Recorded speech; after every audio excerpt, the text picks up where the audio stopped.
So here's the pose and stay skeleton. It's slightly small stature. It's a great skeleton though. It really is well built. You really can put it in different positions and it'll stay. It's not actually standing up. You can see I have it just kind of hanging down from the ceiling, and I put a table underneath it, which just happened to be the exact height, because I wanted this to be hanging kind of up so that people can easily see his head. I did a little brain surgery on him. I cut a hole in the back of his head so that I could put LED lights, and you can see those. They're not lit up right now. Whoops. They're not lit up, but maybe you can see those. I just wanted to pop those in there, and they're powered by these wires go down to a 9-volt battery. The brains of this operation, that's hopefully there's a good light here, is this PC4 prop controller. Here we see it's an MP3 player. Here's the MP3 files are stored right here on this little disc, a mini SD, I guess is what they call them.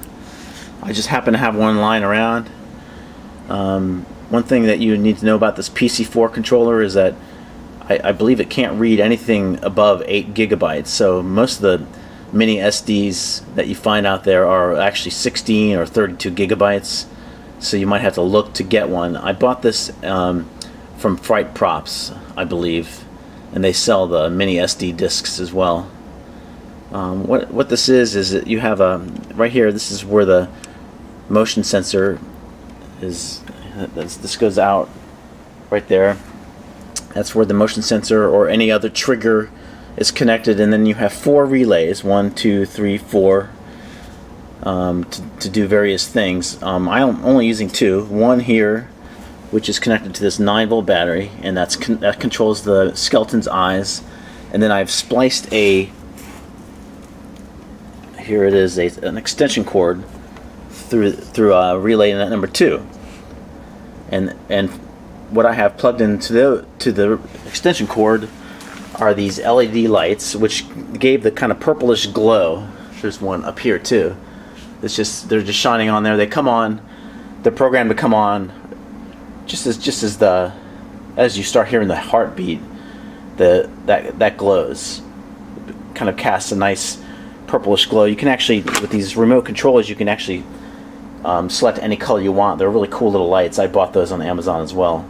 But I thought the purplish light, looks like kind of like a black light, was perfect for this effect. And then besides that, I have these 3 lights, and if you'll notice when the thing is going off that they are activated by sound. Those 3 lights are not connected to the PC4. They are connected to Perfect Storm controller. So they work independently of the PC4, and kind of adds another layer of light. I think it's a pretty cool effect.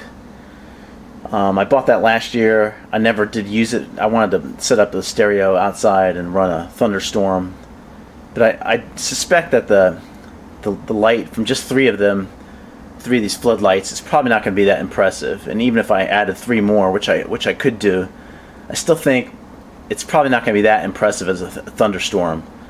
But it's very useful for things like this. I think it's great that it responds to sound. So the louder the sound, the brighter the flash. And you can set the sensitivity with this switch right here. It's a pretty cool device. Okay, what else do we got? We have the eyes were just simple LED lights that I bought from Amazon for $3. I've shown you the LED spotlights, the Perfect Storm controller. Oh yeah, and now we have a sound system to make all this great sound. I just happen to have a couple of bookshelf speakers, Wharfdales. They're nice speakers, and I ended up buying this tiny little stereo here. So the PC4 has sound out right there, and it connects to this little stereo into the back, which is where the speakers are connected as well. And this thing really puts out. It has pretty good sound, and it's only cranked up halfway, and it is really loud. So it's a neat little stereo. And I think that's about it.